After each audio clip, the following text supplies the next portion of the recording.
Okay. Okay, great. Assalamu alaikum and good evening, good afternoon, everyone.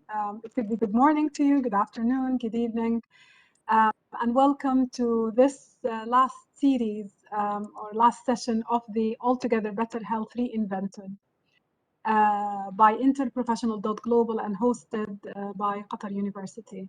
So this session is being organized through the Arabic-speaking network for interprofessional education and the Indian Interprofessional Education Network. And moderating this session is myself. I'm Ala Al-Awaisi. I'm the Assistant Dean for Student Affairs at the College of Pharmacy, and I'm the QU Health Chair of the Interprofessional Education Committee at Qatar University. Suzanne, would you like to introduce yourself? Yes, thanks, Ola, and lovely and nice to see everybody here, and welcome to this session. I'm Susan Waller, and I'm Assistant Professor in the Department of Medical Education at the College of Medicine and Health Sciences at the United Arab Emirates University in the UAE. And yeah, lovely to see you all, and wish our speakers the best with their presentations. Yeah, very much looking forward to a very exciting and different topics of presentation around interprofessional education and collaborative practice. Just to give you an idea about Qatar University Health. So the vision of QU Health is to be recognized regionally for excellence in interprofessional education and interdisciplinary research, a first choice for student and scholar, and a national catalyst for innovation in the field. And under the QU Health, we have 4 different health colleges: College of Pharmacy, College of Health Sciences, College of Medicine, and College of the Dental Medicine. So the colleges work collaboratively together to achieve their mission and vision. Interprofessional.global, as you can see, it's the web address. You can, this is the link. So it's you can just put interprofessional.global, and it's a global confederation for interprofessional education and collaborative practice. The vision for Interprofessional.global is to achieve better health for all through interprofessional education, practice, and research. And the mission is to serve as agents of change, providing global leadership in advocating for, collaborating on, promoting, developing, and researching interprofessional education and collaborative practice. And there are various networks around the globe, as you can see, in various regions. And within this, the ATBH Reinvented series, the different networks have worked together to come up with, this series of webinars. And today is the session 8, and it's the last seminar, last session within the series. As I said, this is being hosted or organized through the Arabic-speaking countries, which is an emerging network within Interprofessional.global. And we've just had our first meeting a couple of weeks ago, and that was a picture of a very productive meeting with quite a lot of plans for the future ahead. And also, this is done in collaboration with the IndIPEN, the Indian Interprofessional Education Network. If you're interested to join the Arabic-speaking network, please join. You can email us at ipic@qu.edu.qa. So coming back to the ATPH 10 Reinvented webinar series. So as you know, the Altogether Better Health, the 10th edition of it was meant to be hosted in Qatar in 2020. But unfortunately, COVID hit us all hard around the globe. And members within Interprofessional.global, they felt that there is a need to try to keep the conversation going until we meet again in person in 2023. So you can have a link, you can access the link for books of abstract of the different abstracts that have been presented. There will have been a total of 25 presentations, including today. Just a couple of housekeeping. Today's session, as you know, it's been recorded and will be available post the session.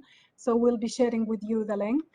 There are two ways to ask questions.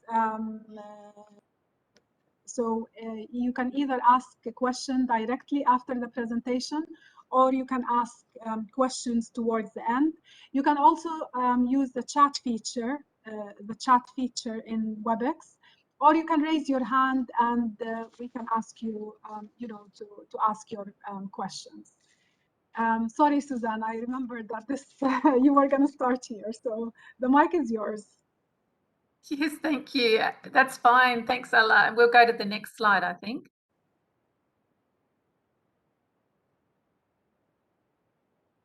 So everyone can see this is our plan for timing today. And as Ala was saying, our speakers are going to speak for about 20 to 25 minutes, and then we will have some time for questions after each presentation. But we will also have questions at the end. So please put your questions in the chat or raise your hand, as Ala said. We've got a little bit of a change in that we're going to start the presentation with the second speaker on the timetable that's been shared with you today. And then we will have our third, and then original first speaker will be after that. So thanks everybody for joining us here today. We will start with introducing our first speaker.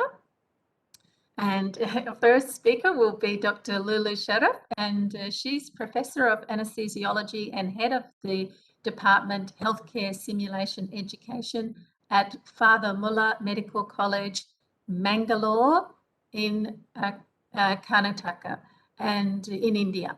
And Dr. Lulu is going to talk to us about simulation-based interprofessional education to enhance teamwork and communication skills amongst medical and nursing students. Dr. Lulu's completed her fellowship at the Manipal Fema International Institute for Leadership in Interprofessional Education and is presently pursuing the second year of her Master's in Healthcare Simulation and Patient Safety at the National University of Ireland in Galway, Ireland. Dr. Lulu is the first applicant from India to get certified as an advanced healthcare simulation educator from the Society for Simulation in Healthcare, and has been serving as a member of the certification subcommittee of that society since the last 3 years. Dr. Lulu is an executive board member of the Society for Healthcare Simulation India and Vice Chair of the Operation Board of the International Journal of Healthcare Simulation Advances in Theory and Practice. Dr. Lulu's special interest is in advancing the field of simulation-enhanced interprofessional education. Thank you, Dr. Lulu. We look forward to your presentation. Over to you. Thank you so much, and I'm really humbly privileged here for selecting our abstracts and giving us a chance to present. So I'm going to share my screen right now.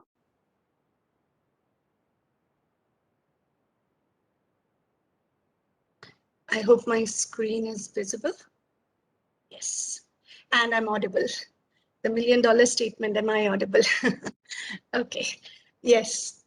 Thank you so much. So it's really a privilege to be here. I was in Qatar a few years ago. Me and my husband were there. My husband worked in Hamad. My brother is still there. So it's kind of, a second home for us. Now I will take the next 20 minutes just to brief you on what we are doing here. On the topic of simulation-based interprofessional education, specifically to enhance the teamwork and communication skill among the medical and nursing students in our institute. So thank you for the introduction. Moving on, this is just a color vibe of where we belong. I'm from Mangalore, a coastal city down south in India.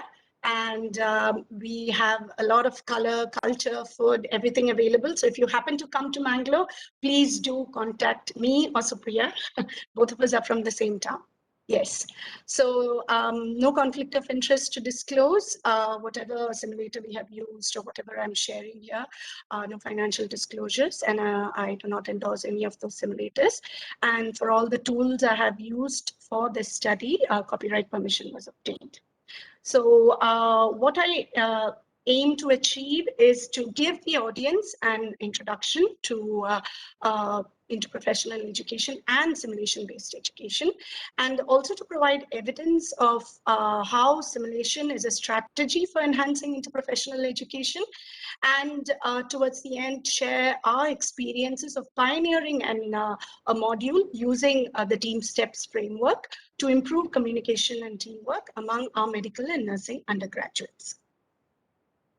So most of us here are advocates of interprofessional education, and we do know that we need to learn with, from, and about each other so that we can achieve all the quadruple aims that were set forth with better outcomes, patient safety, increased clinical experience for the practitioner, and definitely cost effectiveness. So there are a lot of literature mentioning that IPE is essential to promote patient safety and definitely to decrease errors in healthcare. And even out of all our clinical practice, we do observe, the lacunae and the latent gaps involved just because, our professionals do not know how to work with each other. And why? Because we've never taught them how to work with each other during their undergraduate period. So following the competencies of what we want to achieve, exactly the timing of where we want to achieve them, so that before they come and work together, they are aware, of what each other's roles are, what are the values of each other's professions, on how to communicate, how the teamwork. So these competencies need to be taught during their undergraduate or their postgraduate period before they enter the workplace, so that there is enhanced collaborative practice. And based on all the instructional strategies, suggested to be included in the IP curriculum, simulation plays a huge role, especially when you cover, most of the competencies here, whether it's advocacy of role clarification, whether you want to include the patient and family-centered approach, communication, shared decision-making, coordinating care, most of the competencies we're talking about, to an extent, can be, imparted using simulation. So now just moving on to what is simulation-based education. A lot of definitions available everywhere, but I've just captured a few to highlight and let you know that it is any educational intervention that replicates a clinical environment. And what is our goal? Why are we doing it? It is for education, training, assessment, or even for research. And just to make it very clear, it is a technique of training or education, and we want to take the focus out of the technology. And what domains can we cover using this very potential teaching tool? A wide range of modalities we have to teach: the cognitive domain, the psychomotor skill domain, and definitely the affective domain. So all these domains are a part of our IP competencies, and that is why we advocate simulation-based method to use for the IPE. Various modalities are available. Just one slide to tell. We use a lot of part task trainers. Those are, half body mannequins, or the head phantoms for the dentals, or, an IV arm or a pelvic part task, or the full-fledged high-tech simulated simulate patient simulators. Very effective modality is our simulated participants, also known as standardized patient. Terminology is moving to simulated participants and patients more, and also our virtual or computer-based modalities. Using all of them, one or two, combining them, we use for hybrid simulation. And what are the core competencies that can be incorporated in all our lesson plans, and what do we achieve in our objectives? All these competencies mentioned here, and going to the last one, definitely our IPEC competencies. This is adapted from Bristol Medical Simulation Center, this design, because I have done my masterclass there. So how do we start out with? Start with our needs assessment and, you know, outline what we need to do in the simulation course. We plan the scenario progression. We decide, okay, now when the participant, you know, when we immerse them in the simulation, if the participant does this, you know, we make the scenario move just like a storyboard or a script. And if the participant does not do this, we worsen it, or, you know, we bring about in our script on how we can let them experience. So this, going back to the educational theories, simulation uses both the adult learning theory, the experiential model of COBS. So based on that, we plan our scenario states. We make sure that there is an amount of realism. That doesn't mean we need to pay for the high-tech simulators. We can as well do it with a hybrid, you know, a faculty voice with a part task trainer, which can achieve, you know, more of the effective domain when compared to a high-tech simulator. We complete and write a story script. We dry run it, we practice it, we use all the resources available, and then we implement it and also plan for the assessment strategy on how are we going to assess that our learners have achieved the goal we have set them for. So this is basically how we do a simulation scenario design. When the participants come to us, we brief them on what to expect, what the scenario is, what the context is. We set a few ground rules, especially to maintain their psychological fidelity. We give them, you know, a confidentiality agreement, and we tell them to treat this scenario as a real event so that learning can happen. Then we immerse them. Then we bring them back to debriefing, and this is where most of the reflective learning takes place. They actually reflect on what they performed, whether they are direct participants or observers, and through that reflection, they kind of unlearn or relearn, you know, the important concepts, and then we have an evaluation. So this is basically a simulated clinical experience. So just to give you a brief on how are we going about it. So now when we come back to simulation enhanced interprofessional education, it is nothing but we are overlapping both the pedagogy of simulation and IPE.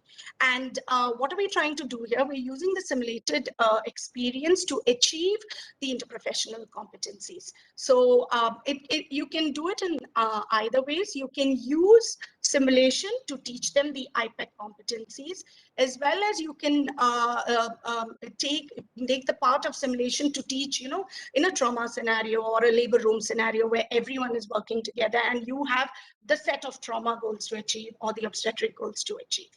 So Sim IPE is the overlap of simulation and IPE. And though we all know that interprofessional education has been identified by a lot of accreditation agencies, and it is a must know by the students now to learn these IPEC competencies. At the same time, participating in Sim IPE has also demonstrated improvement in the acquisition of knowledge, skills, attitudes, and behaviors of teamwork, which is required to improve quality of care and to reduce the healthcare errors. So with this background, we want to achieve Sim IPE. And how do you go about it? It has to be based on some educational theories. You have to follow the best practices, and we at our institute and most centers follow the INACSL standards of best practice for planning and implementing a Sim IPE session. And at the same time, local context, what are the institutional goals, to your community goals, address it, and definitely have an evaluation plan. So with that, a brief overview on what was IPE and what was simulation-based education, I'm moving on to sharing our experience on how we developed this module. So the background is our nursing students and our medical students. During the undergraduate years, are learning in silos. We have no formal interprofessional education as a part of our curriculum. And with that background, we decided to evaluate IPSE module for specifically for teamwork and communication. So we set out with the objectives of assessing what the attitudes of both, not just our students, but also our faculty, if we introduce this. So we wanted to assess their attitude and perception towards this module. And we wanted to immerse them in simulation and assess their teamwork and communication. and see if simulation is a potential tool to enhance these competencies, and also to appraise the need of making it mandate for such a module to be introduced into the curriculum. So we formed an IP team members. We had around 10 to 12 faculty who were simulation educators, both from the medical and nursing side, who helped us with the scenario development and evaluation. Definitely, we required the administrative support for not just the authorization, but a huge challenge over here was for scheduling.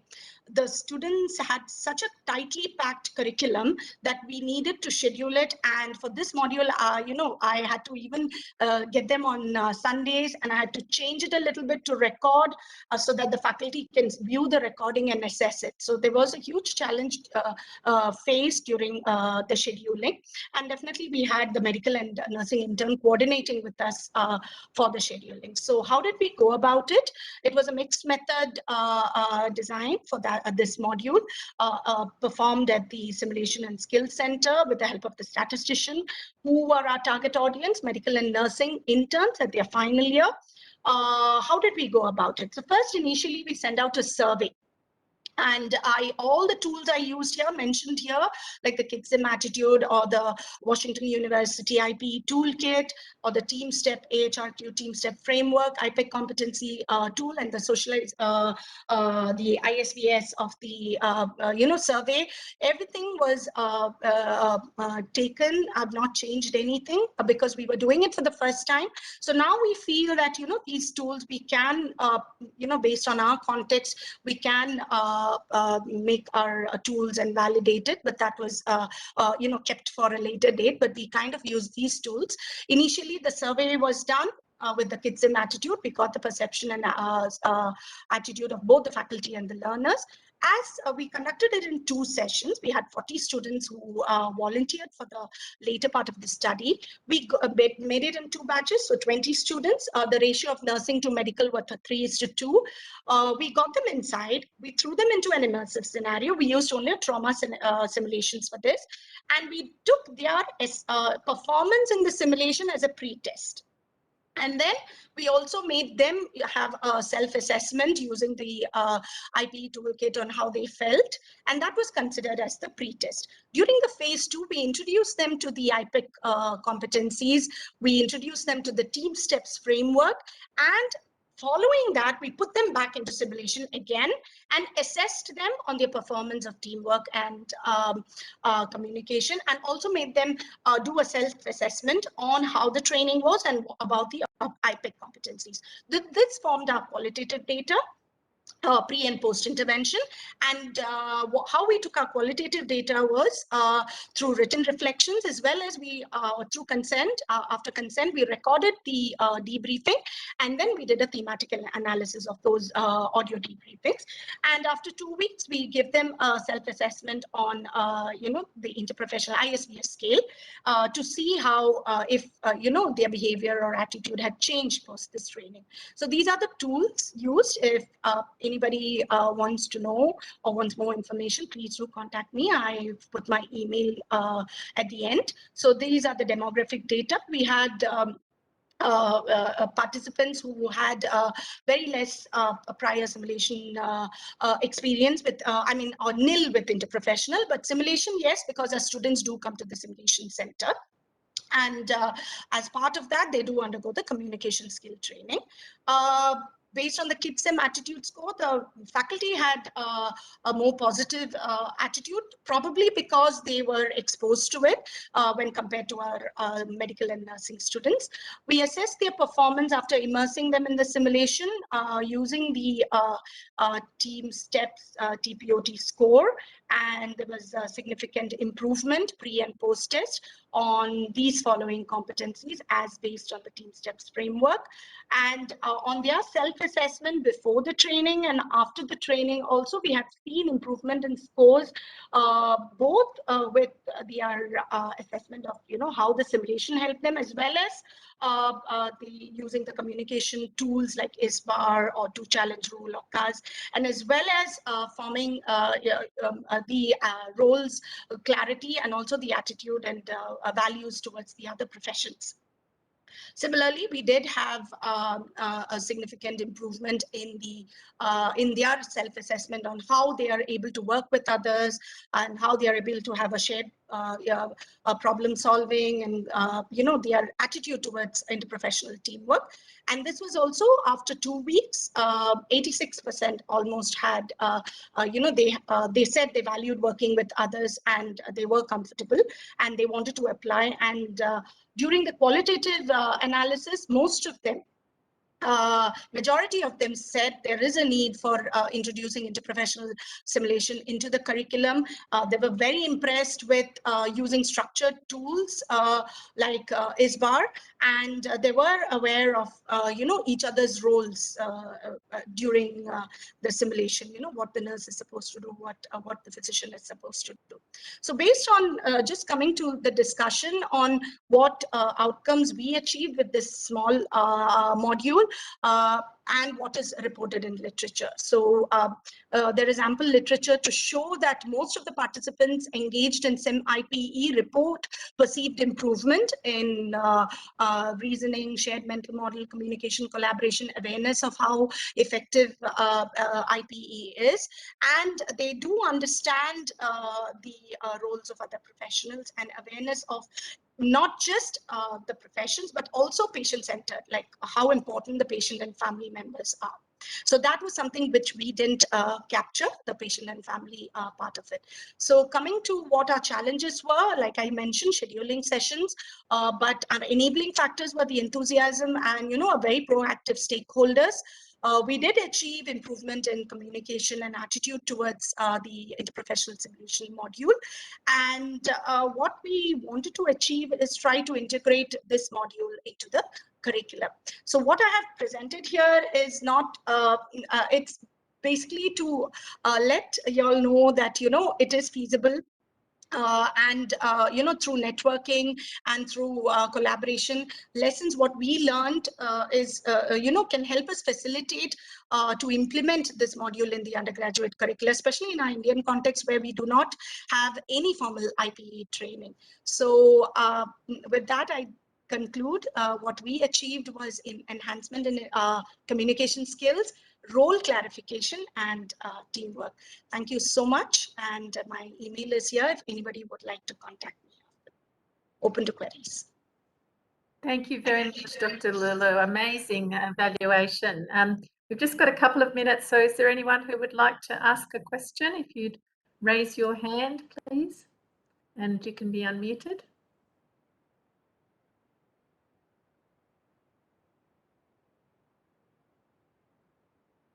Thank you very much, Dr. Lulu. This is a really great, comprehensive presentation. Thank you. Thank you very much. I have a question now. The tools used in simulation in your survey, and this it will be different than if it was work-based study? Yes. So what I have used is actually, I've not, that is one limitation of my study. So I have not assessed the workplace-based assessment. So these are interns who are working in the unit, and I have not used workplace-based assessment at all for these. These are more of self-assessment by the learners and not a direct observation of how they performed in the work area. So that is one limitation of this study. But you really seems to use a lot of tools. Yeah, and that was a challenge actually, because towards the end, the learners had so many forms to fill. And I think next onwards, I need to, kind of make it a little more comprehensive, because it was a new arena where we are stepping into. I didn't want to, change any validated tool. So I thought we'll use some pre-validated tools and then see how the outcome is, and then go ahead, to validate our own tools and use our own tools. And the tools used is already published before pre-validation? Yes. So literature is available. Yes. So would you mind to share with me? I will email you after this. Yes. I would give you all the tools and the references and everything. Great. Thank you. Not a problem. Yes. Thank you so much. That's wonderful. That's one of the wonderful outcomes of these sessions, is collaboration amongst the participants. So thank you, Dr. Lulu and Dr. Umar. Thank you so much, Susan. Yeah, wonderful.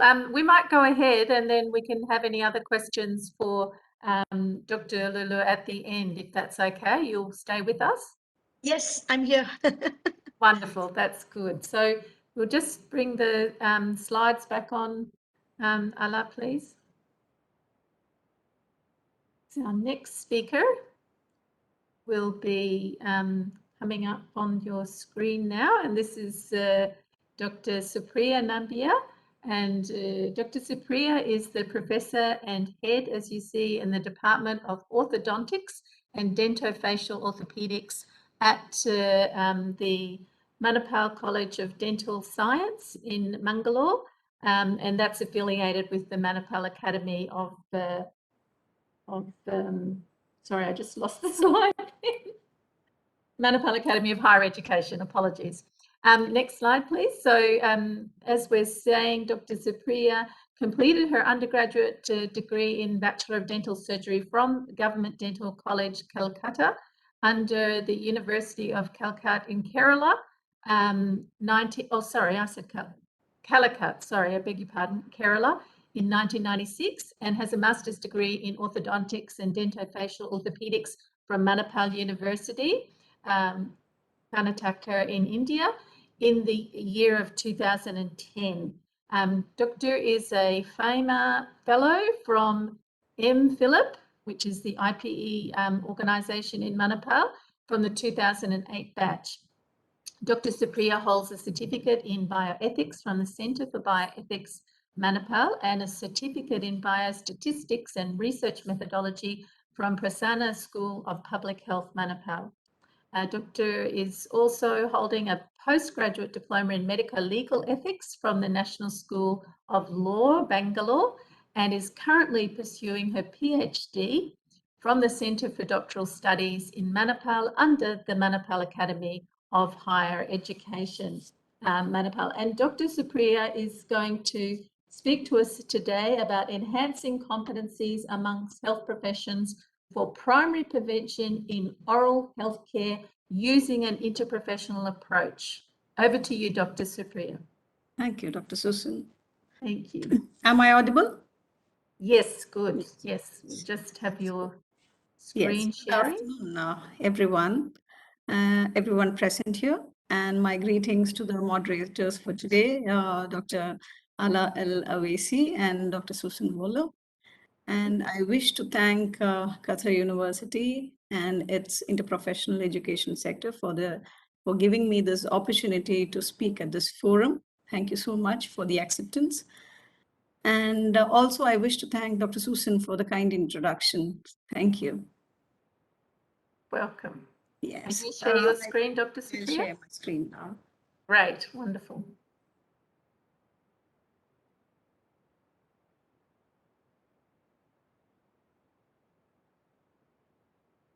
Is it visible? Yes, it's coming up now, yes, and onto the presenter mode. Wonderful, that's great, thank you. Thank you.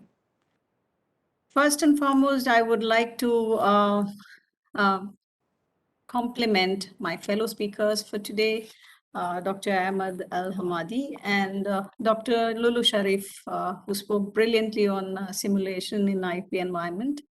I'm Dr. Supriya Nambiar, Professor and Head Department of Orthodontics and Dentofacial Orthopedics, MCOTS, Mangalore, belonging an affiliate of Manipal Academy of Higher Education. And today I would like to present my experiences on the My FAMA project, which I had done with MPhilip Manipal. So that's on enhancing competencies among health professional learners for primary preventive oral healthcare and interprofessional approach. So basically, it is about integration of oral and overall healthcare by bringing in an interprofessional group of healthcare learners and trying to bridge the gap between oral and systemic healthcare.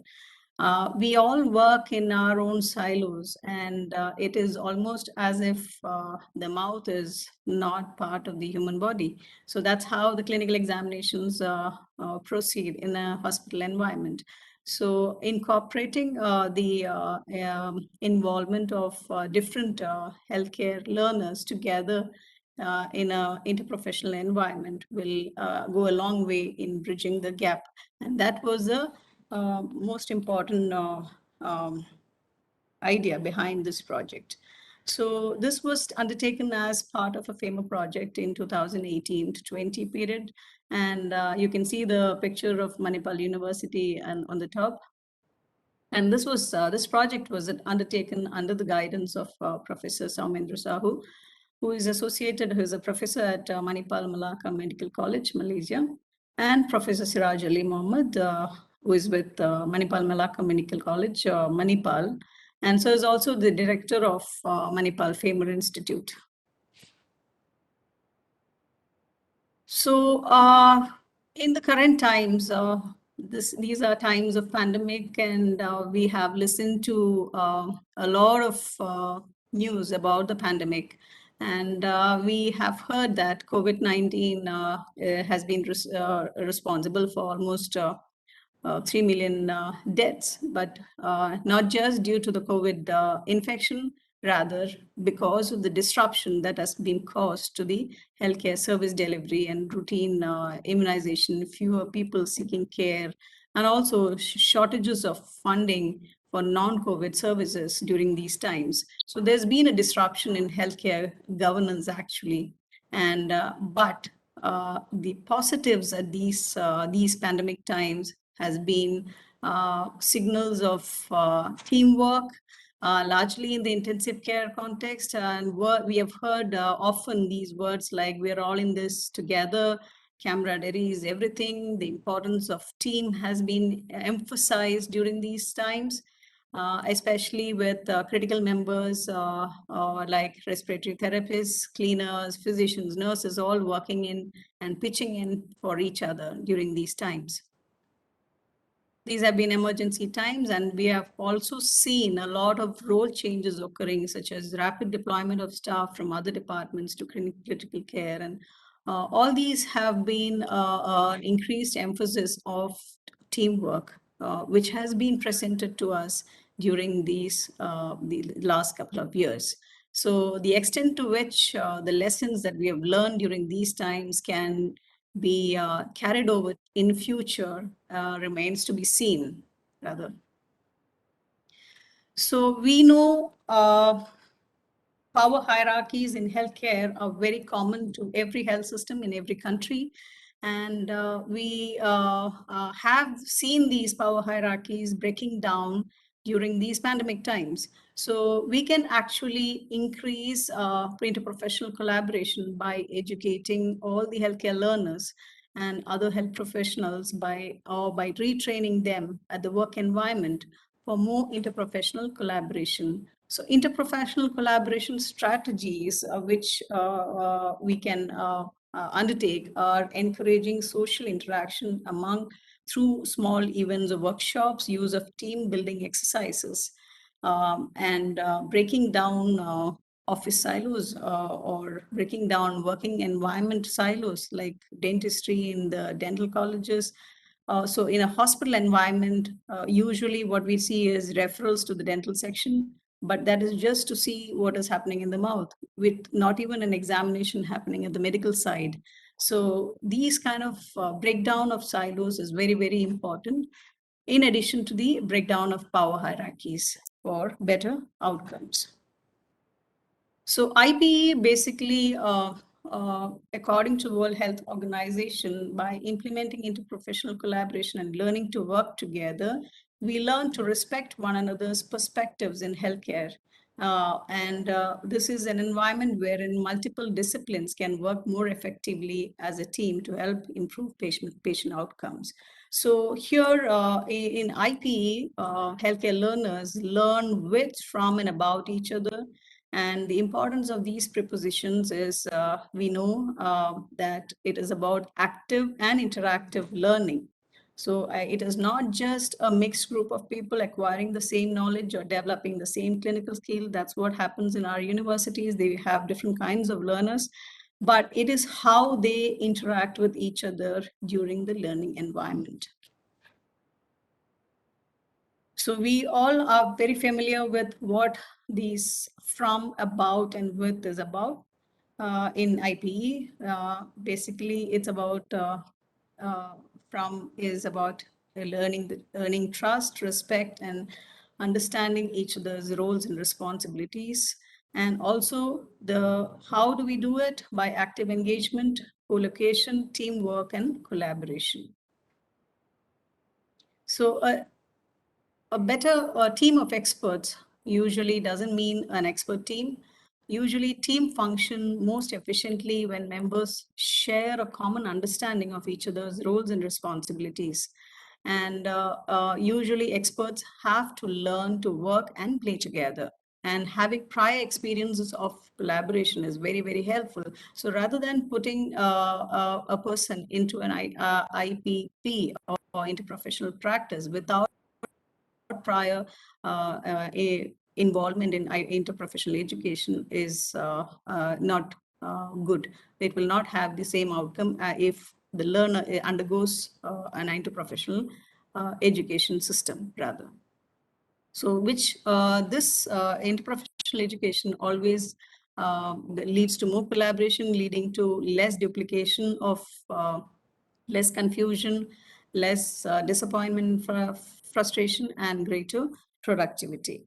So these are some of the benefits of interprofessional collaboration, which I need not emphasize further. But our ever-changing healthcare system is giving us a lot of complex health needs for patients, especially what we have seen during this pandemic, wherein a lot of interprofessional work had to be done at the work environment and impromptu rather.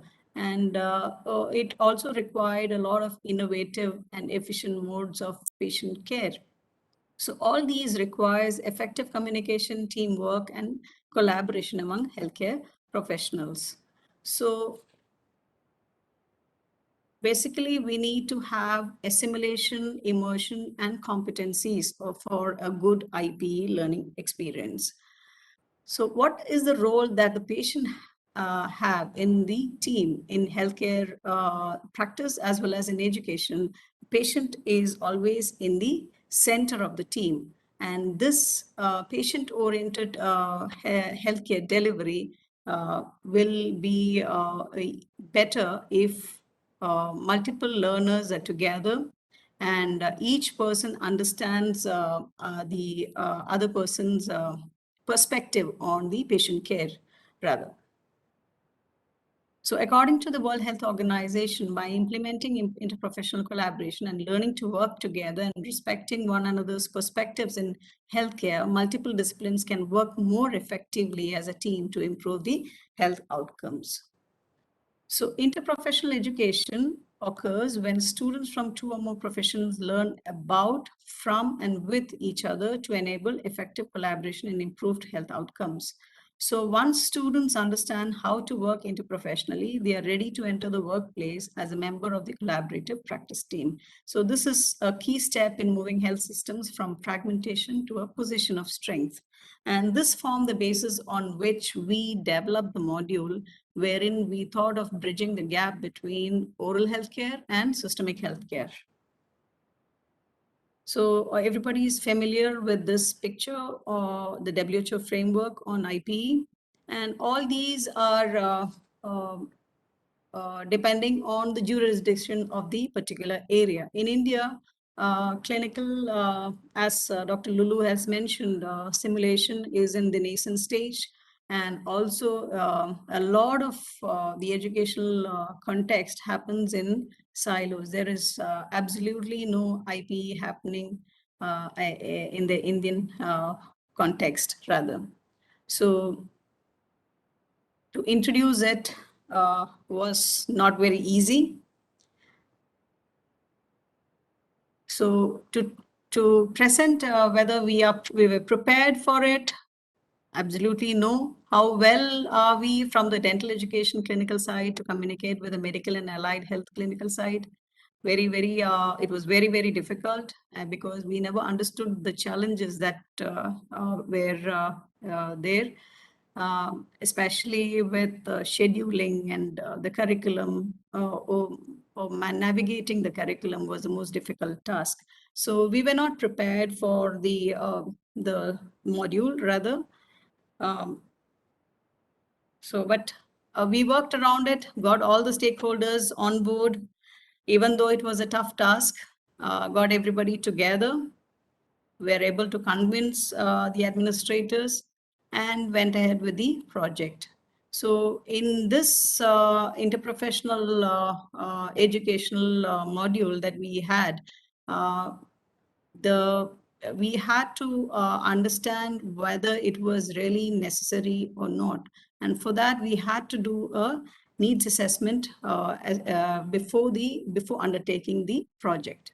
So we know more than 90% of all systemic complications have oral conditions also. Oral lesions present very early, and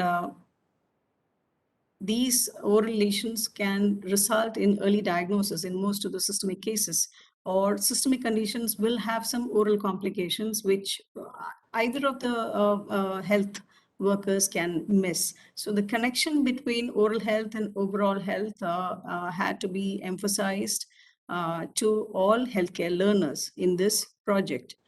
So integrating oral health into general health, it helps to make it more acceptable to the community, thereby giving a comprehensive patient care. And primary health level workers in India, as well as, I don't know about the other healthcare scenario, but in India, most primary healthcare workers and medical doctors do not have adequate knowledge about oral hygiene and prevention of oral diseases. And health professions, education and practice in India, like in other parts of the world, have always been and continues to be in silos. So increased collaboration was the need of the hour. And the strong correlation between oral diseases and non-communicable systemic disease, usually due to several common risk factors, and many general diseases have oral manifestations.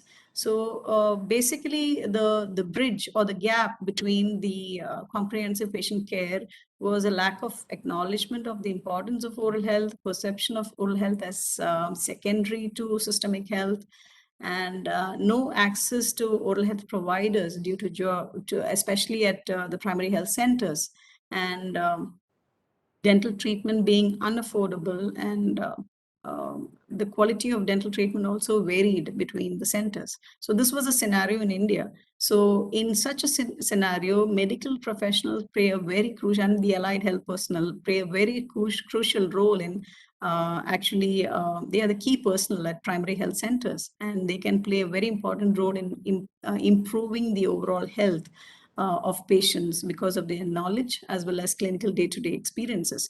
So they encounter a lot of oral health problems among patients, but never do they correlate it with the systemic conditions. Rather, if there is an oral problem or oral health problem or oral lesion, that is sent to a dentist, which never gets connected to the systemic problem, rather. So to improve the awareness regarding this, we undertook this project to impart knowledge and introduce IP collaboration among healthcare learners from different sections of the healthcare learners. That is, the main objectives were to assess the knowledge and attitude towards collaborative framework for primary prevention in oral healthcare among the medical professional as well as the other healthcare learners.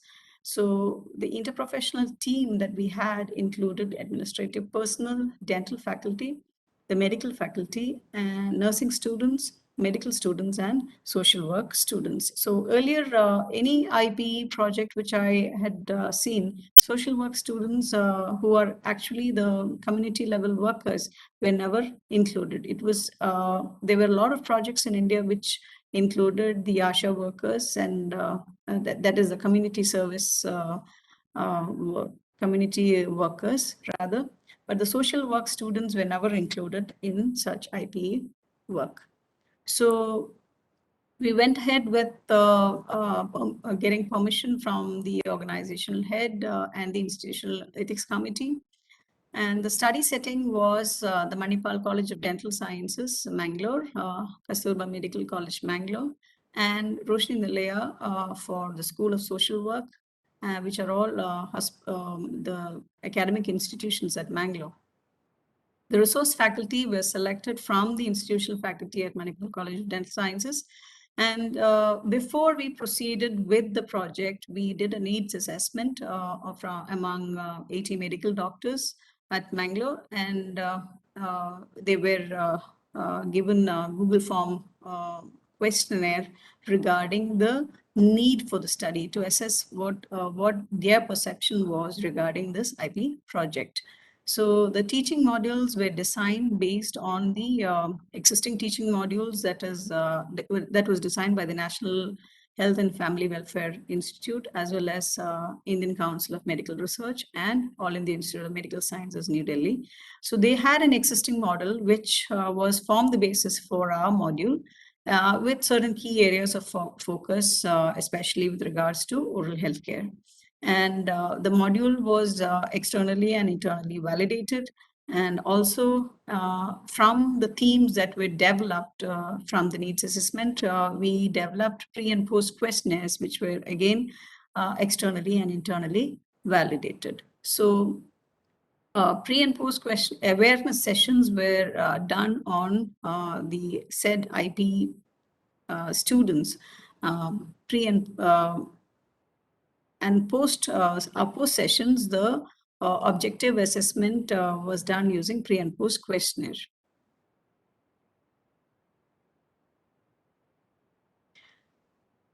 So the results of the assessment showed that the needs assessment study gave us a lot of positive response regarding the need for the study, and it was almost like 98% of the doctors mentioned it as the need of the time.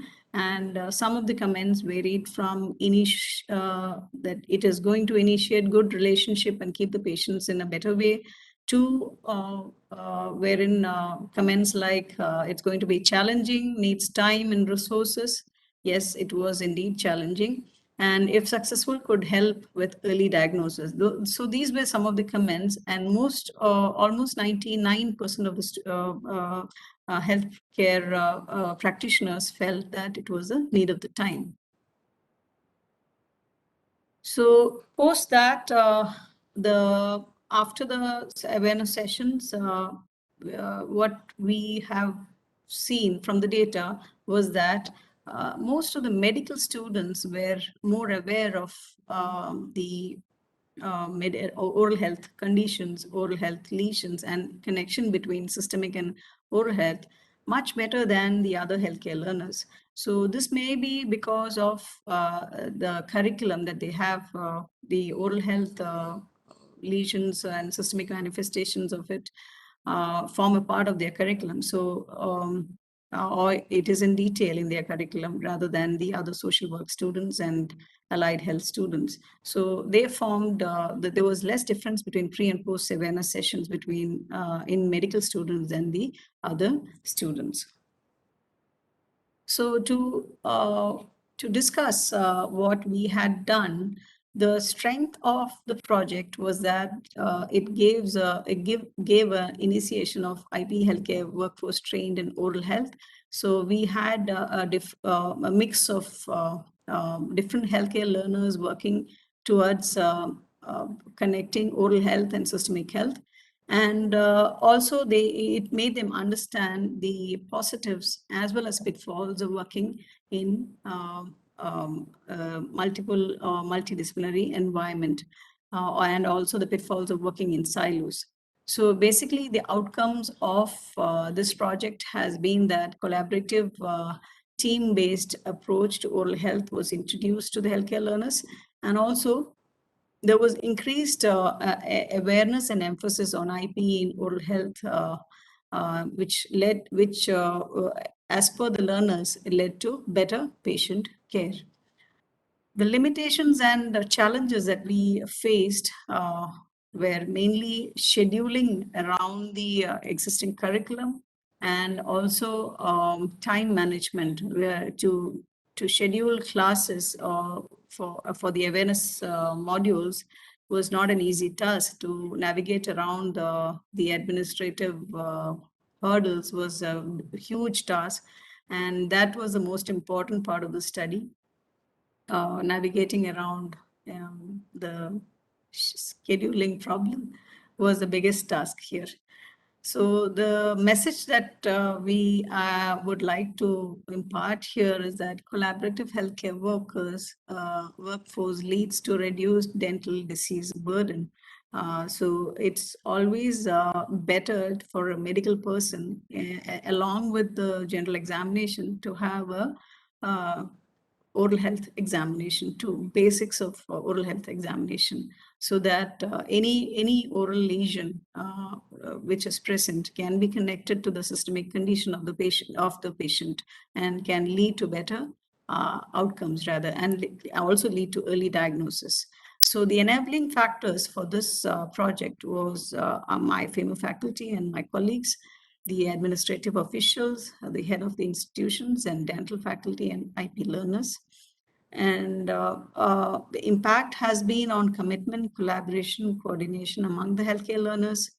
Yes, this module that was developed can actually go a long way if it gets institutionalized as an elective for different healthcare learners.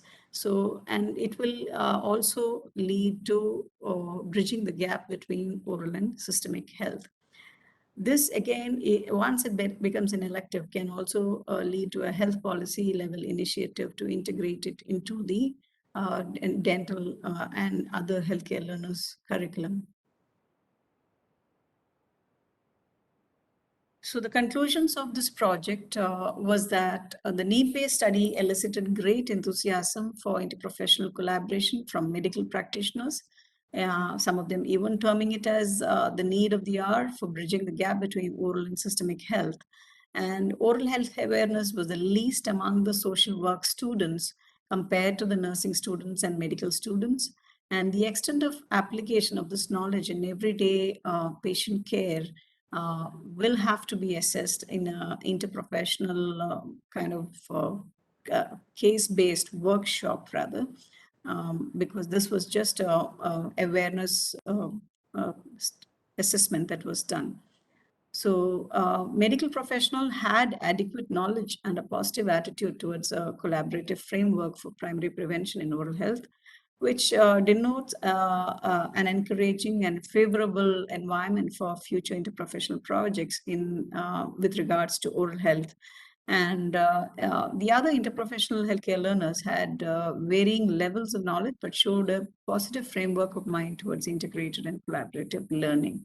So this project, if it gets accepted and institutionalized, will go a long way in improving the patient outcome.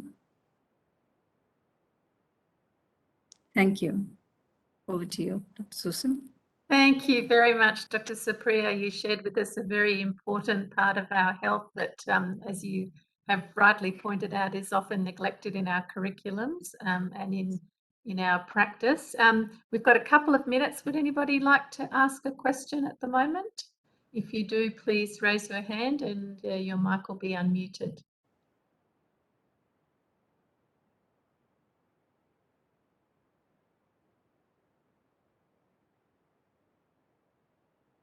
So, Dr. Supriya, can I just ask you, please? Yes. I know that, you know, it wasn't the point of your evaluation, but did you get any feedback from the social work students about their reception of the education? Yes, they were very keen to have participation in a case-based interprofessional workshop, which I will be taking up as part of my second phase of this project. So they were all very, very keen, because for them, they were not aware of at all about the oral health Yes. and what all can be done at a primary care level Yes. by other healthcare professionals. So yeah, fabulous.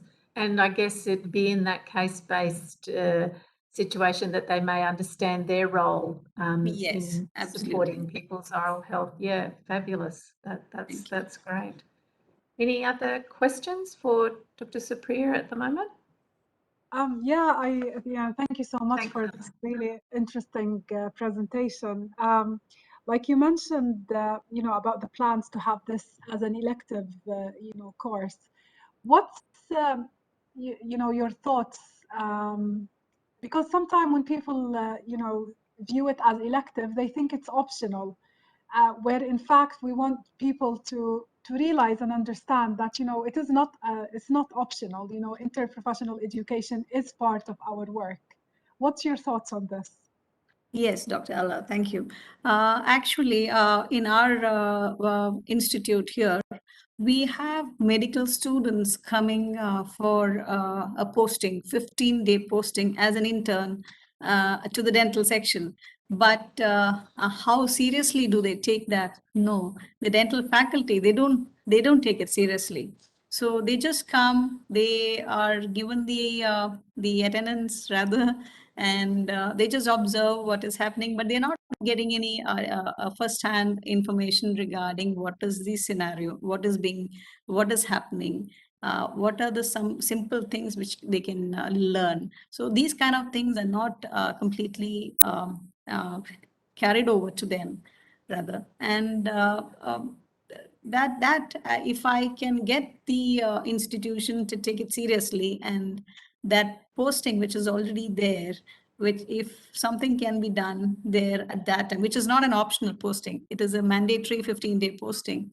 So if we can start teaching them something during that time, it will go a long way. And if that example is carried over to other places, maybe it can get incorporated into the curriculum. But leaving it to the elective, yes, I agree with that. If it is elective, there will be people going on to the other segments rather than oral health. So it has to be it should not be optional, rather. It should not be an elective. Yes. But Thank right you. now, I can put it as only as an elective. Thank you so much, Dr. Yes. Sabriya. I think Thank you.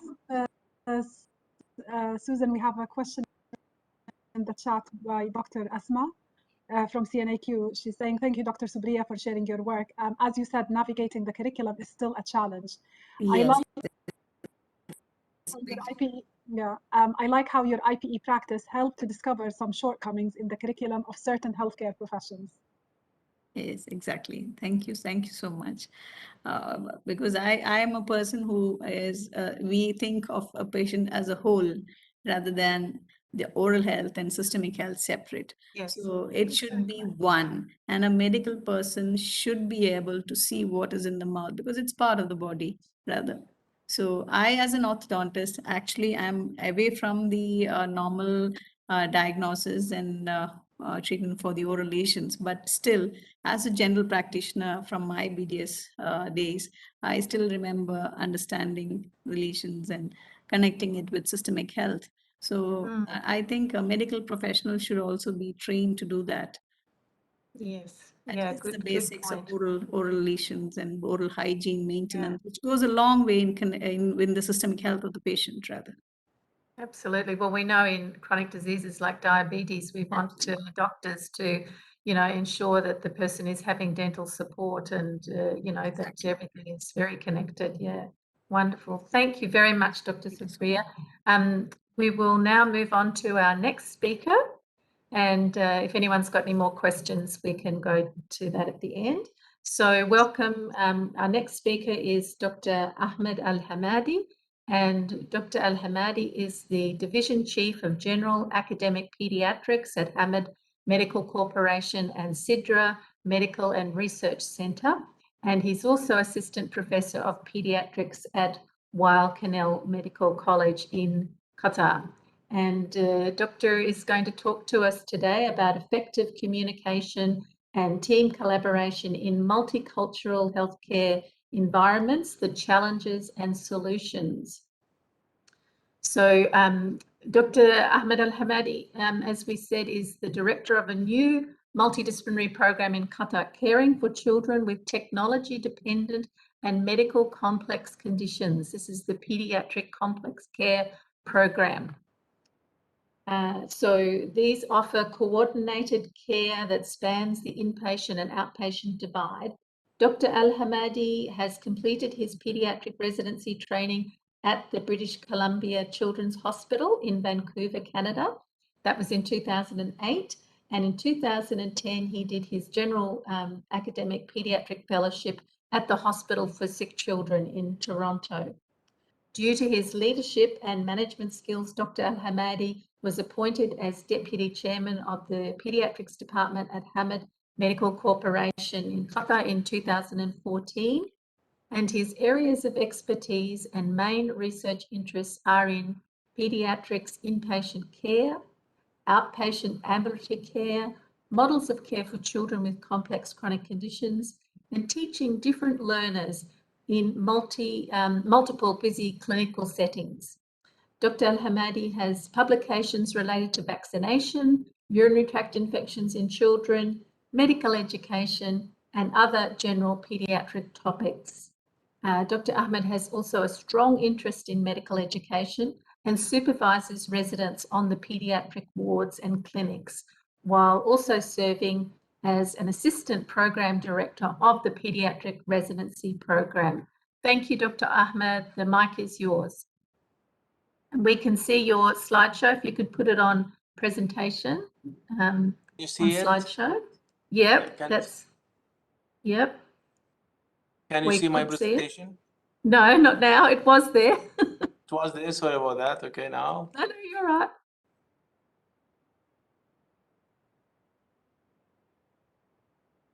There you go. Yes, Now- coming to us now. And on full screen? Yeah. Great. Wonderful. We can hear you well. Thank you. Wonderful. Thank you very much for this kind presentation, and thank to my colleague who was given the last two. They share with us their experience from different area and from India.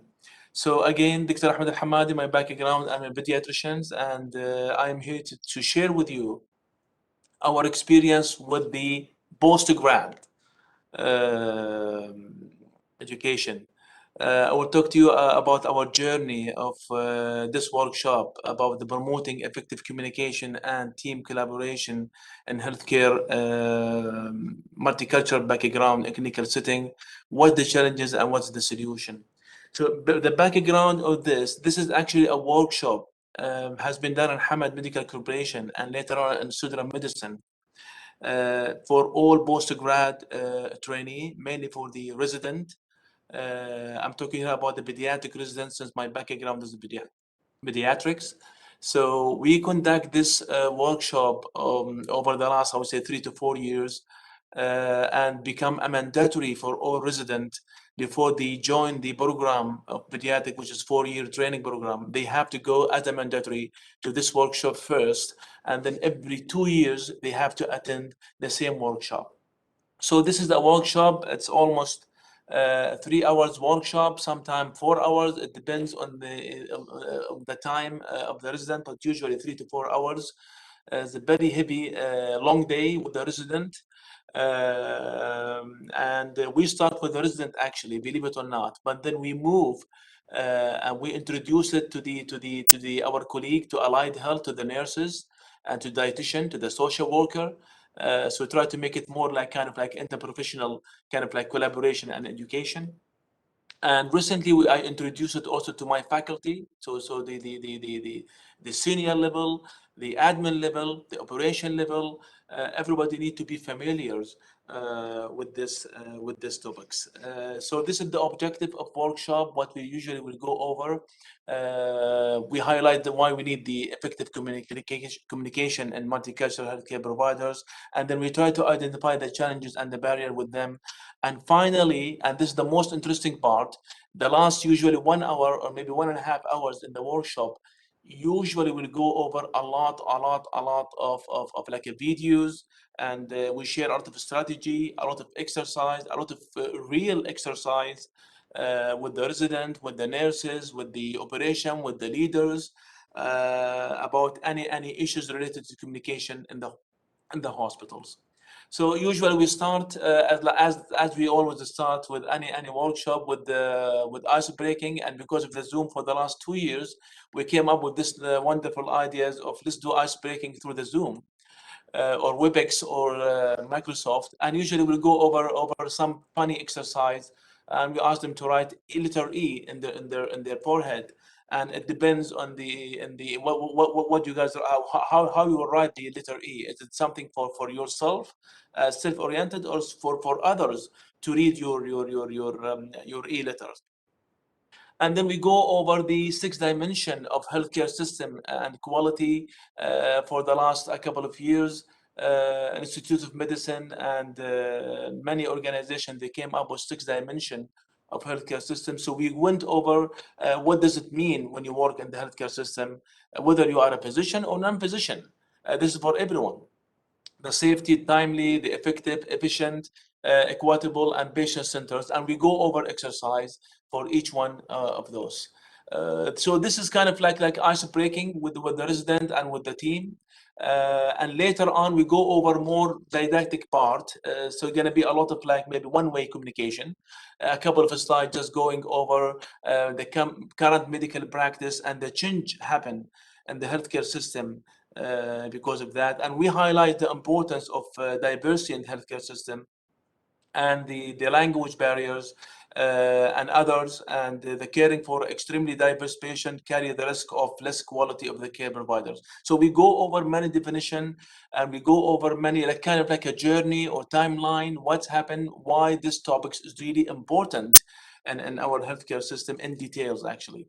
And then we share with them some box and something like this. For example, in 2002, the U.S. Institute of Medicine brought the attention to socio-cultural disparity in the healthcare system, and they encourage all of us to integrate the multicultural background, the diversity in our curriculum, in our healthcare curriculum. And believe it or not, and then we go over the ACGME core competency, which is the postgrad competency curriculum.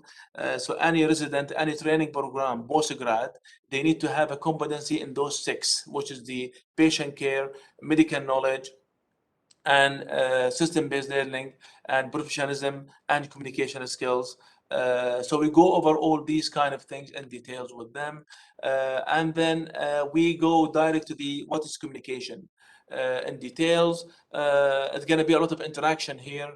I'm here just to share with you our slide of this workshop. It's, as I said, it's a very long workshop, but we try to summarize it for this presentation and maybe 20 minutes. So we go over many definition of the communication among healthcare provider. What does it mean? We try to make it really simple to the learners, so sending, receiving information between 2 or more people, and then we focus more on non-verbal communication, especially when you go and talk about multicultural diversity in your healthcare system. There's many things it may happen and you didn't pay attention, some hand movement, some body contact, some postures, some sound, the way you are talking, your appearance, the eye movement, and then we share a lot of really of exercise with the resident or with the other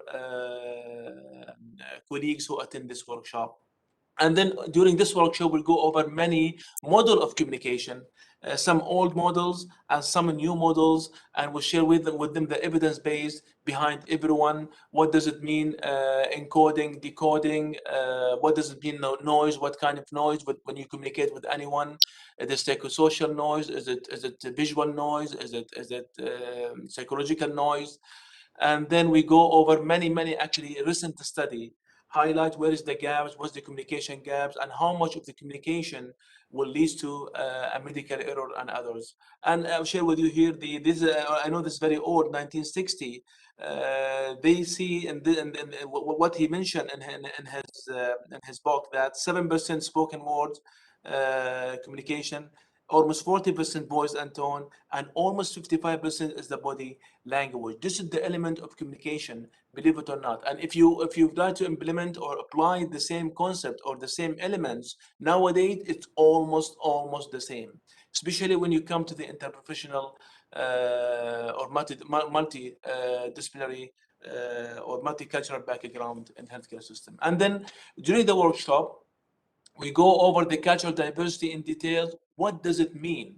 And I forgot to mention, this workshop actually is not myself. I have another 3-4 colleagues from different backgrounds. So I'm here from Qatar. I'm wearing my ghutra and agal, and I have another one colleague from Africa, from Sudan, another colleague is from Egypt, and another colleague is from Europe, and I have another colleague from Canada. So they will see a different facilitators, a different presenter from different background.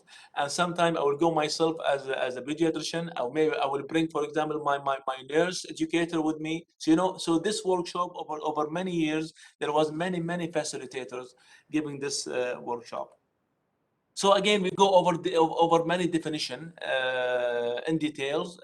What is the cultural diversity, and then why the cultural diversity is important, and especially when we as a physician dealing with a patient, we have to remember 3 elements, especially if you're talking about the cultures. Culture of the patient, where the patient coming from, culture of the healthcare provider, my culture, for example, and then the culture of the workplace, where you practice.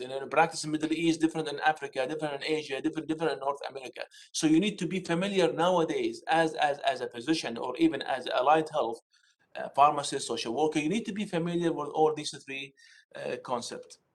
And then we go more details in cultural sensitivities. What does it mean? And also we share a lot of examples. And then the healthcare providers, cultural competency. What does it mean for me, for example, as I'm working in the hospital? It means knowing their own culture as well as the culture of other patients, to be sensitive to the patient beliefs, sensitive to patient values, and religious, and learn about their language, adapt their verbal, non-verbal communication behaviors. And then we always share this slide with them, and they love it and they like it. We know we as a healthcare provider, we have our own assessment, our own expectation, our own curriculum, for example, our own training. But also on the other side, we have a patient here, family understanding, family expectation, patient expectation. It's really different. So how can we bridge the gap? How can we really meet their expectation, or make sure we are both talking the same language? Definitely. The key here is the effective communication skills and culture sensitivity awareness. If you don't have good communication, if you don't have the culture sensitivity awareness, I'm sorry, you will have a lot of gaps in your healthcare system, a lot of gaps in the patient care. So this is what really, I would say, this may be the heart of this workshop with the resident. And then we talk about what's the impact of communication in healthcare setting on the patient, on the revenue, on the medical errors, on the satisfaction, and we share with them a lot of study, or recent study has been published. And this is, for example, another publication about the cost. 66% of medical events or adverse events reported because of the communication gaps or lapse. This is, for example, about medication error. Almost 60% of medication error in some study because of the communication lapse or error, interprofessional communication.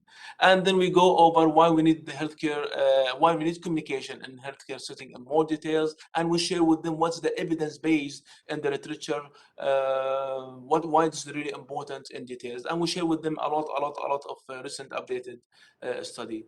Healthcare providers and train in the cultural competency. The literature really shows that they provide better clinical cares and work more effective with diverse healthcare staff, acts as a leader, mentors, and role models for other healthcare providers.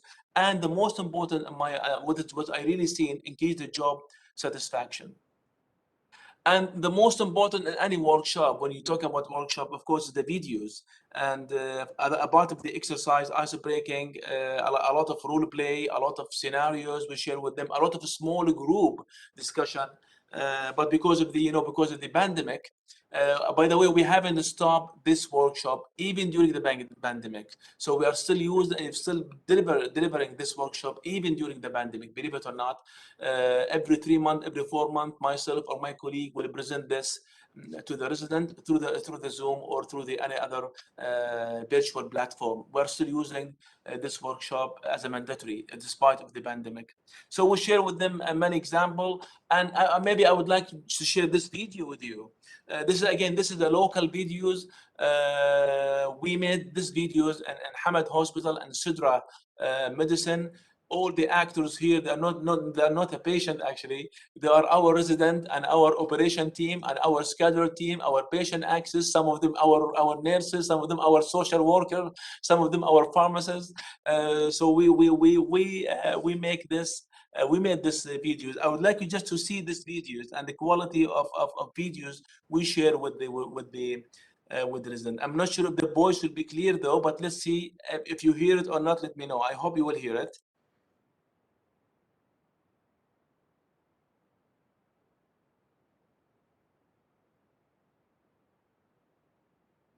Yeah, Doctor, we're not hearing the sound. You are not hearing the voice. I'm really sorry about Yes. that. But this video, okay, you may see it, but Sometimes maybe in there the was audio, another in the patient audio with setting, we can typing, fix that. but you can't see it. Yeah. Anyway, so again, this video is very simple. Dr. Ahmed, I'm sorry for interrupting, but when you share, there is an option for you to optimize for Yes. motion and video. If you can see Let it, me see. it's on the right corner up.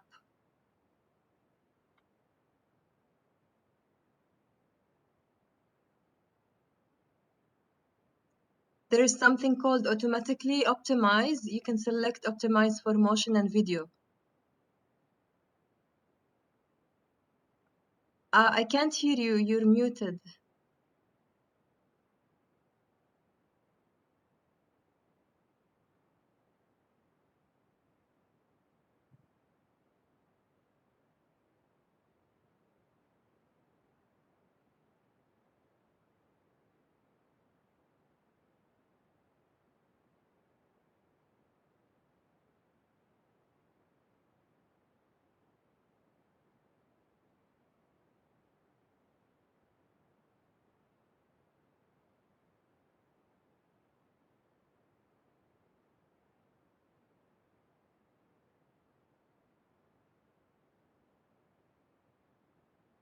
Yeah, we're not hearing, Doctor.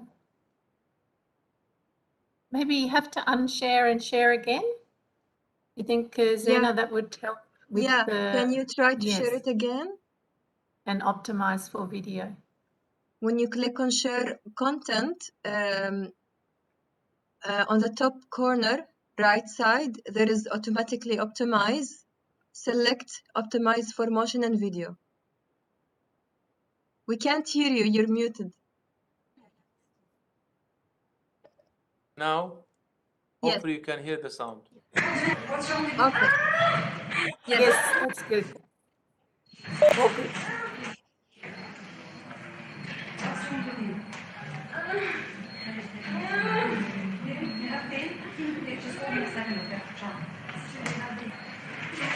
What's wrong with you? Baby. You're pregnant? Want to know your pain? Which one? Which leg is your pain? Anyway, at this point, which one? Oh no, the baby. Which one? Which pain?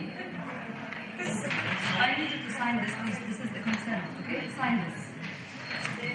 Sign here. Sign here. Just sign here to let you in. No, just to let you in.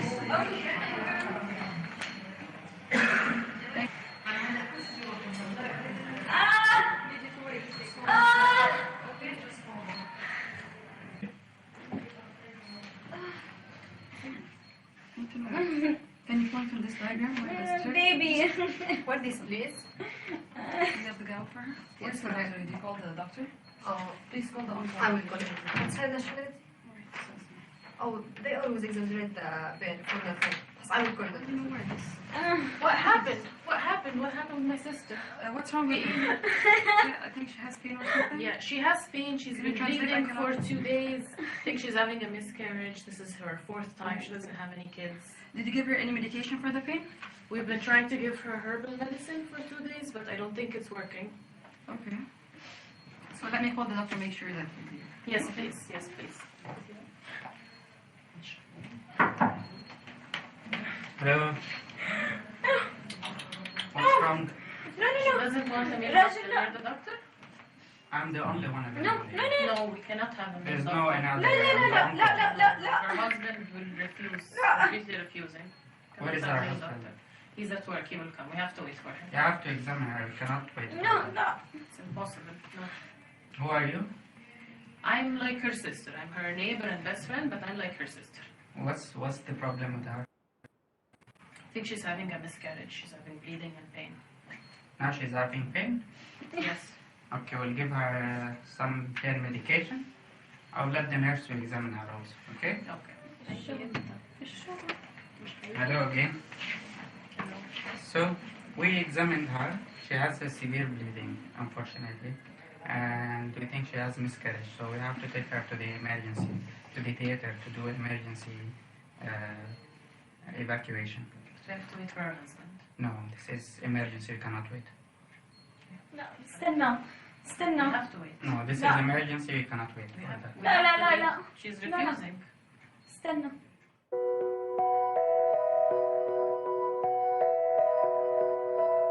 So, I mean, this is one of the videos, in addition to actually more than 5 or maybe 6 videos we share with the resident during this workshop. But this video really has a lot of communication gaps.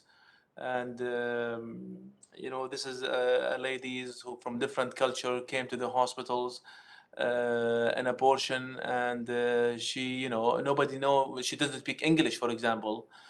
So the nurse maybe shows some empathy at the beginning, but then things change, and then because of the language gaps between the patient and the nurses, many gaps happen in the patient care, and also she refused to be examined by a male doctors, and this is plus and the other things. Maybe she I think, I'm not sure if she signed the consent or not about receiving the treatment.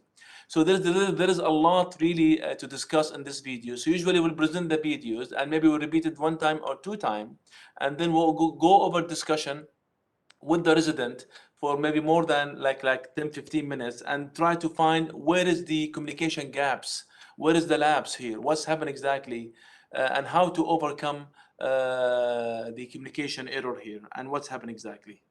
So this is basically like what usually we share with our resident. The last part of this workshop usually, or the last 2 parts, related to the challenges and the challenges and the barriers. Is it easy to implement a good to have effective communication and multicultural healthcare system? Really is not an easy, from my experience, very difficult.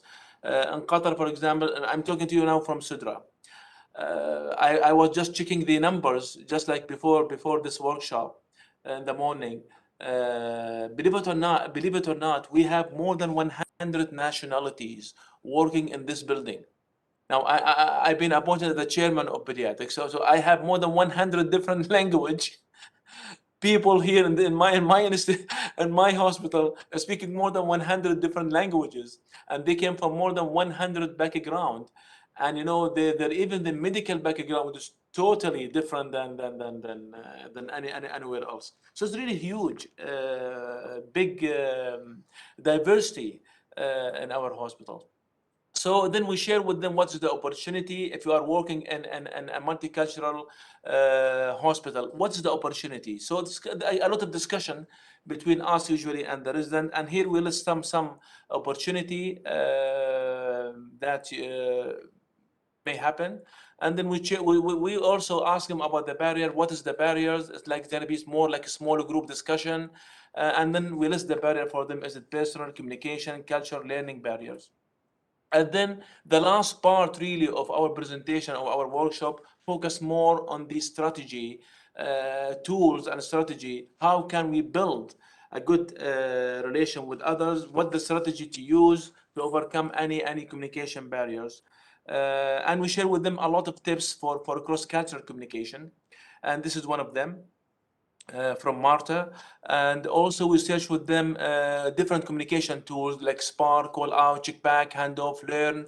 And by the way, all these communication tools heavily used in the clinical setting. And we've been able, believe it or not, after this workshop 3 years ago, now the SPAR communication is mandatory in our hospital. So physician, nurses, they need to talk to each other by using a SPAR technique. This is the SPAR here. So we share with them what does it mean SPAR. We go over many exercise. What does it mean SPAR? We ask them within their small group, within their table, to practice the SPAR. We give them many scenarios and we ask them to practice the SPAR. We share with them many clinical and non-clinical. And then the last part is the team steps. So we focus a lot of our strategy and tools, how to build an effective communication on team steps. So we discuss team steps really in details, and we go over many tools and many strategy. As I said before, call out one of them, and we share the scenario, for example, check back, and we share the scenarios for them.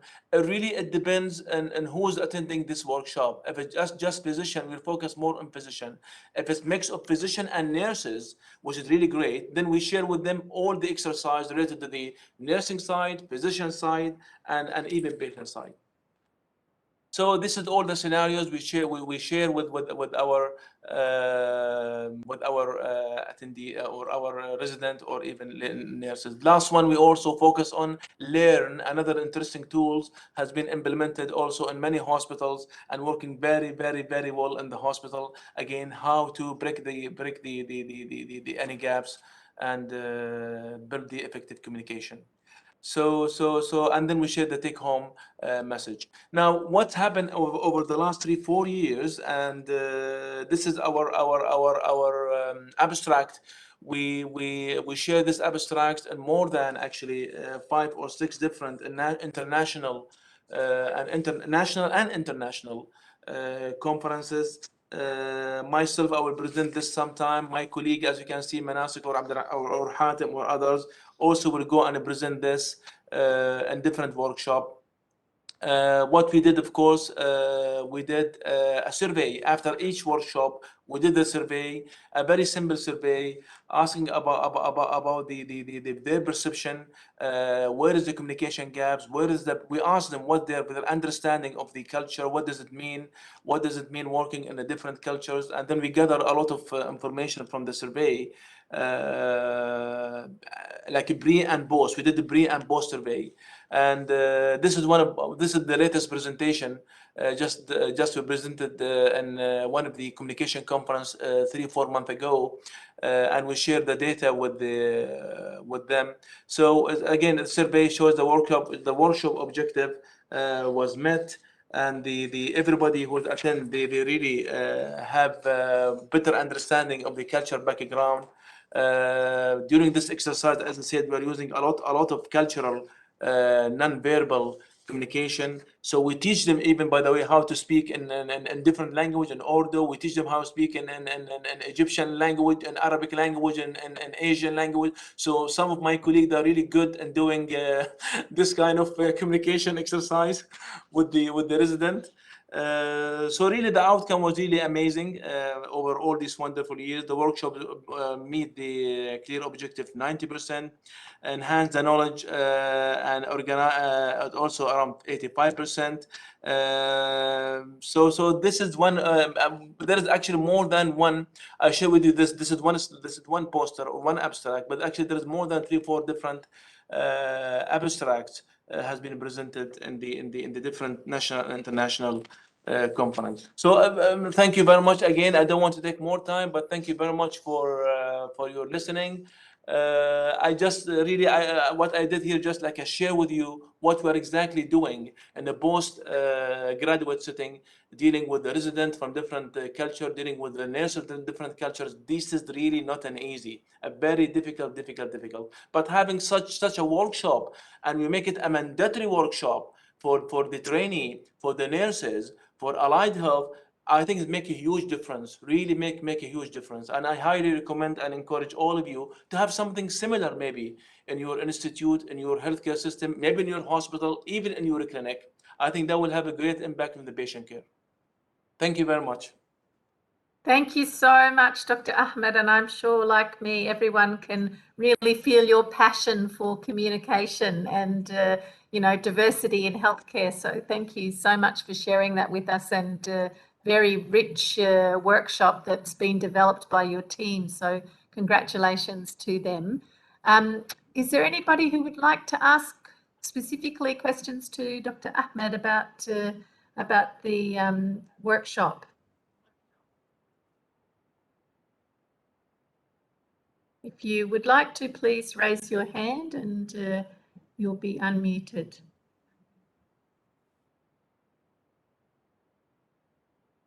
Doctor, I'd be really interested to ask you, you mentioned that sometimes it's all residents, physicians, and other times there are representatives from other sectors, nursing, allied health. As a facilitator, do you see any difference between the dynamics of those workshops?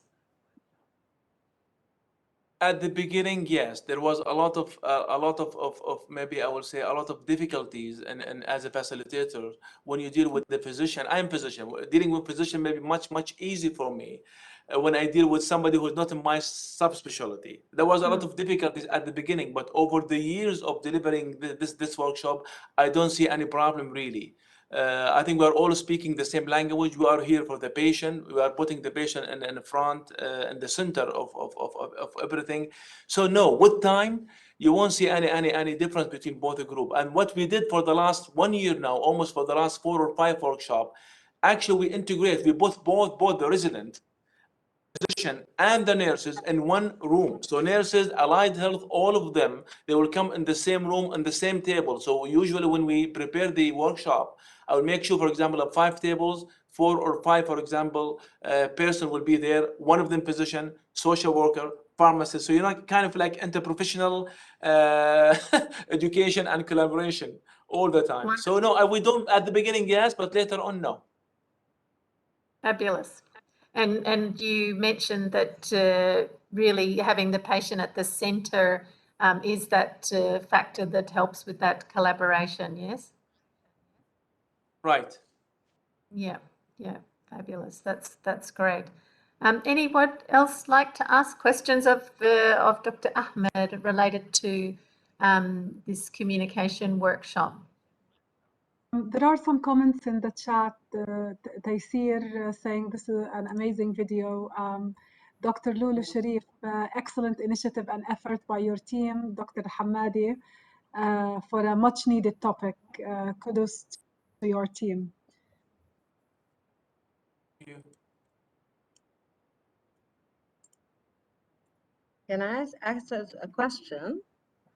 Please. Thank you so much, Dr. Ahmed. I mean, this is really great.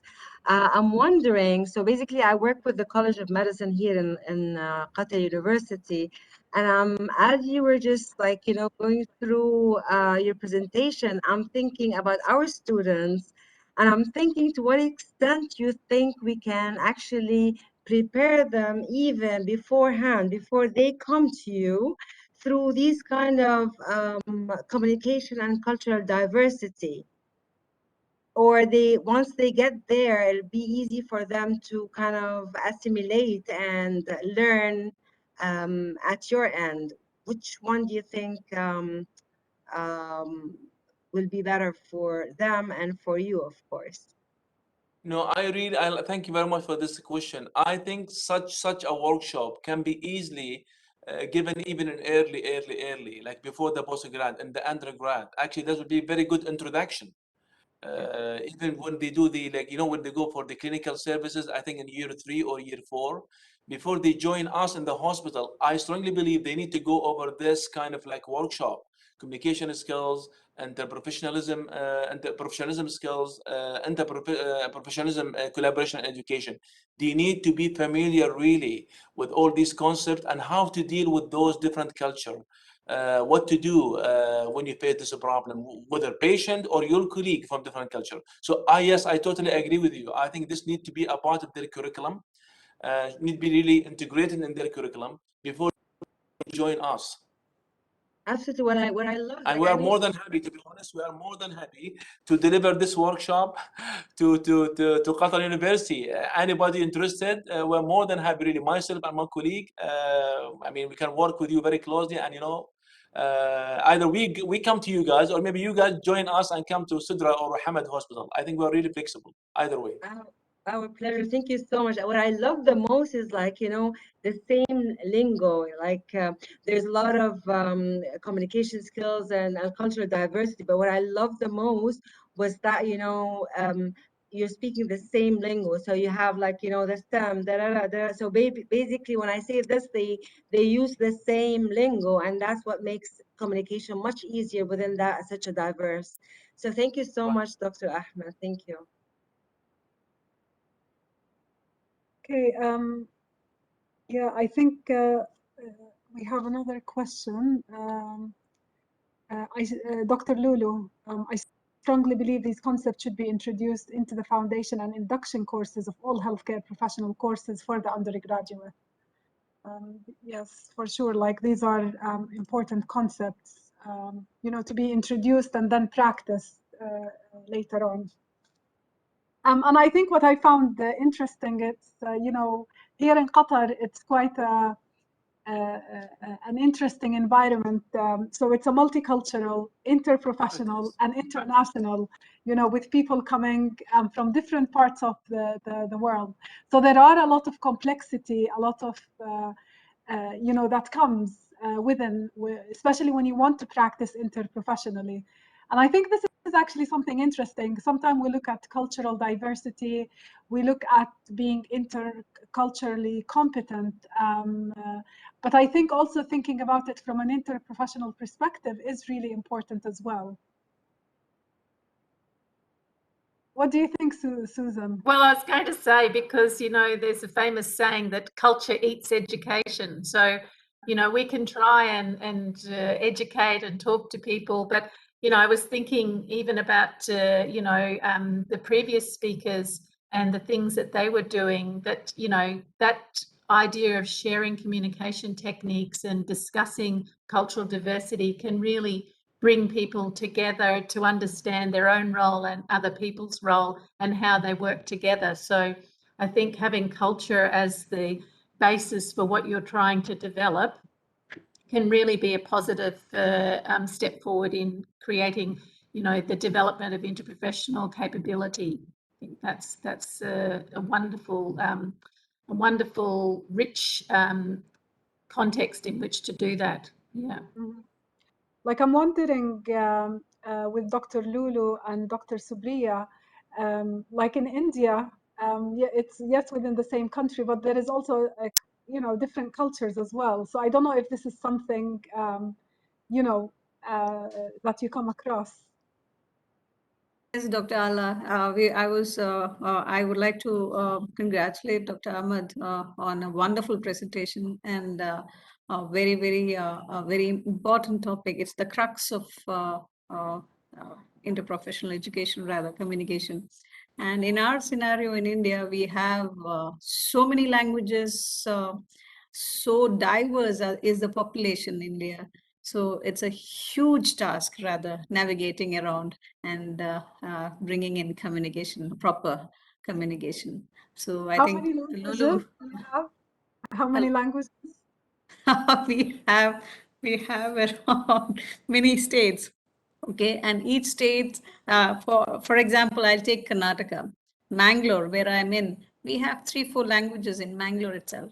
So a person, but since English is the official language, we can navigate around a lot with English. But patient communication, still, you need to know the basic language which is for that area. So in Mangalore, there's a language called Tulu, and there is Konkani. So depending on the where the patient is from or which community he belongs to, the language varies. So it's a huge task. It's a huge task communicating here. So it's not that easy. Dr. Lulu can actually come in. No, just to follow up on what Dr. Supriya mentioned, for us, language is a huge barrier, and that's what we are trying to inculcate to the students right from their foundation course. The regulatory body in India right now, which earlier used to be called Medical Council of India, right now it's National Medical Council, the NMC, they have introduced the foundation courses, and teamwork, working in a team, and communication for the first time is, a part of the curriculum, and it's high time. Even though it's the first time, it's high time. But that hopefully will make a huge change in what's happening, especially with the scenario right now, not just the language, but we have religion, caste, we have too many other complications, including hierarchy and a lot of social elements like abuse to the healthcare professionals, want of resources, the poverty line, and so many things are complicating right now, and to teach them professionalism. This is where actually the interprofessional collaboration makes a huge role. In our rural health center, you have one physician and one nurse. That's it. And probably in most rural centers, the nurse is the lead. And this is where we want patient to be a part, and the autonomy, their right to decide what's good for them. There are so many elements in this, and that's why Dr. Al-Hamadi, I mean, workshops like these are a must right now. Like he mentioned, where we need to orient our healthcare professional students on what to expect. Not just learning in their own colleges, but this is all what we need to expect other than the technical skills for what they are learning and their own professions. So yes, much warranted. Yes, medical scenario, the NMC has brought in the competencies like ethics, communication, and these are new things which has come in as foundation courses. But the dental scenario is still the same. So we need to bring in a lot of change, rather. Empathy is something which is really has to come in now.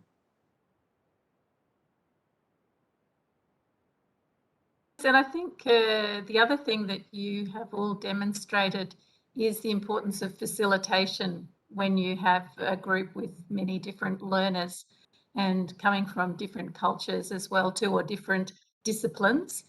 So maybe you could comment on, what aspects of, well, I think Dr. Ahmed said having people from different diverse cultures is helpful to reflect the audience and the patients that we serve. Are there other aspects of facilitation that you find helps with that interaction? So what I would strongly recommend, and we have experiences where facilitator training, that is a key goal in what we need to achieve. All the facilitators conducting and implementing these workshops should be having the same shared mental model. They need to go through these workshops as a learner first, and then they should be able to provide, because then their own perception of on the other side of the classroom on how it feels will greatly impact on how they facilitate such workshops. And facilitator training is a much warranted criteria we need to look at, because most of the faculty who are teaching now in medical schools or dental schools or nursing schools, they themselves have no idea about collaboration and interprofessional competencies involved. What are the role, I'm dealing, one patient is being looked up to by so many people, but I have no idea what the pharmacist is doing or what the dietitian is doing. So, and there's a hierarchy that is, so I don't think it's just in India, I think it's globally, that hierarchy of the physician hierarchy or the surgeon hierarchy or the neurosurgeon hierarchy. So that is something we need to break away, especially in such facilitators. They need to be trained on these competencies. And the second thing is a proper lesson plan. When we have a universal lesson plan on what our objectives are, so many things to teach in one workshop, but when we have a proper lesson plan on what our objectives are, what are the TL methods we are going to use, and as a strong advocate of simulation, one beautiful potential to, all the domains which y'all are talking about, communication, professionalism, empathy, ethics, role plays, videos, so many resources we have. And it's not easy. We need somebody as passionate as Dr. Al-Hamadi. And passion is something that comes. The returns are nil. The only thing is keep the patient in front. Tomorrow, you can happen to be the patient whom the student is operating on. So you better teach your students properly. So keep the patient in front. So these are a few things which we need to drill into the facilitators. So I think that is what I would suggest. Yes, I agree with that. Training the trainers, basically. Yeah, thank you. That's very important. And I think as you're demonstrating, you know, role modeling that respect for each other's disciplines as well too, and the value of working together. I mean, you know, those things are really important part of that training that you're speaking about, Dr. Lulu. So very, very good point. Any other questions from our audience?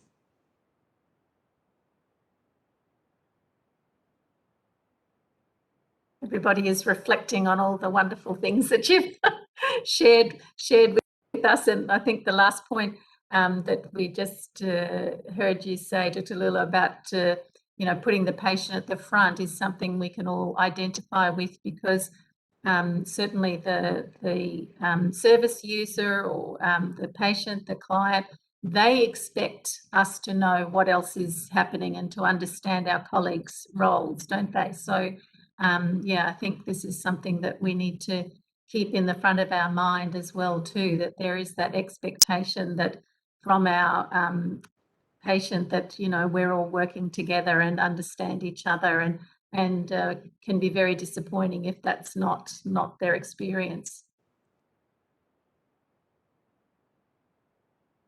Yes, for sure. And I think also like, I think it's very, very important that those who are going to be the facilitators, you know, as mentioned earlier, train the trainer.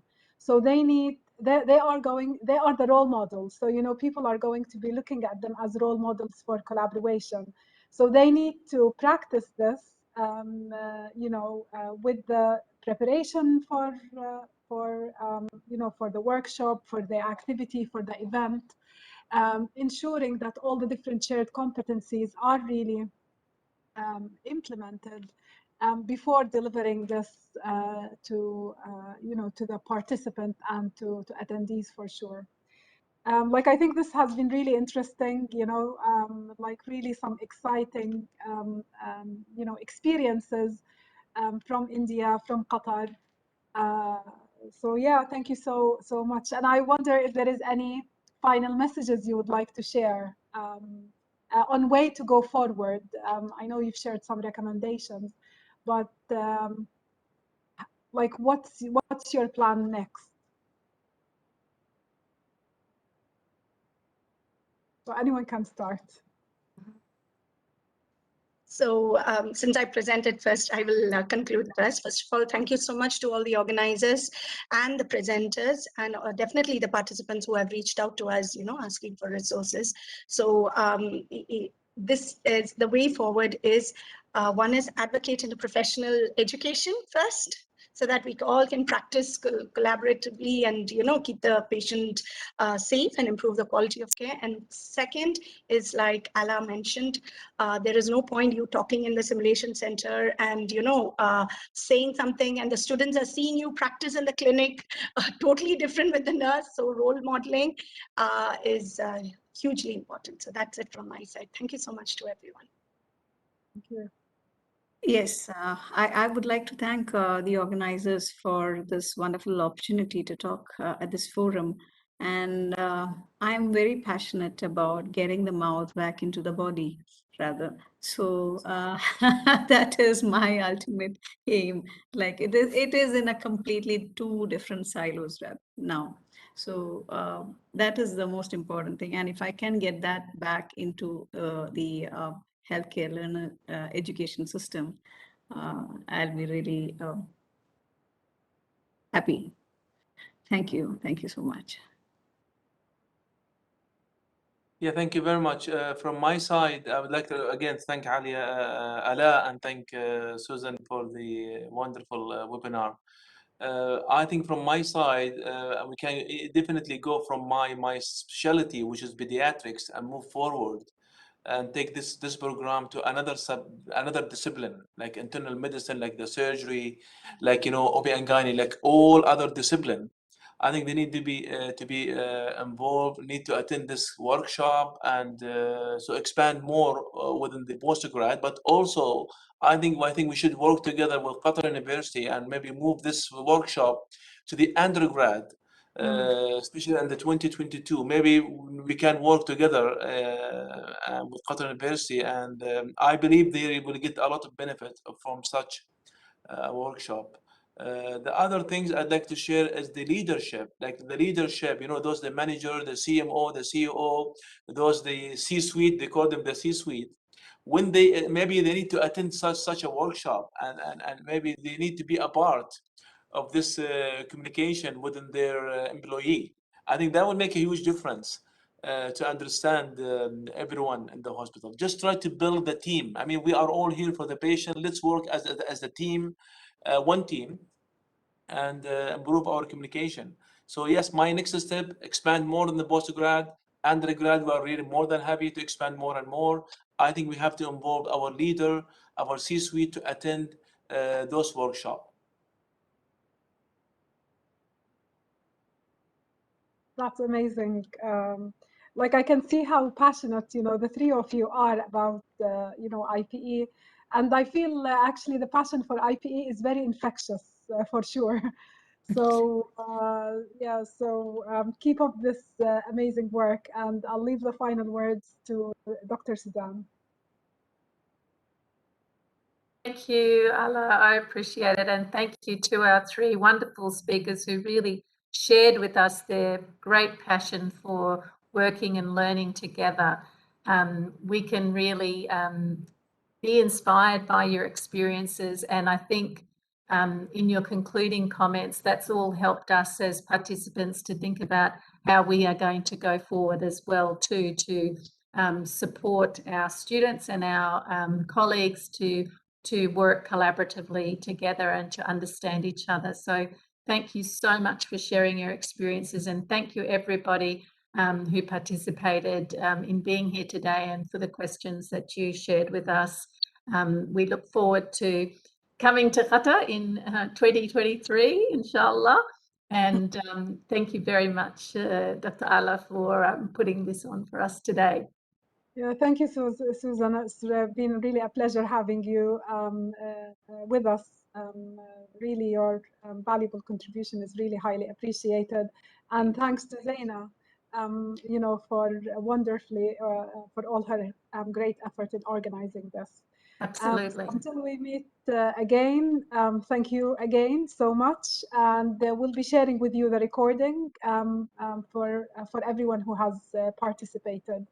And inshallah, we'll see you soon. Assalamu alaikum. Alaikum salam wa rahmatullah. Thank you all. Thank you. Good afternoon. Good evening. Thank you so much. Thanks, Dr. Supriya. Same to We're you. always going to Susan. think about the mouth in the body, definitely. Thank you. Thank you. Thank you, Thank Allah. you so much. Bye. Bye. Thank you, Supriya.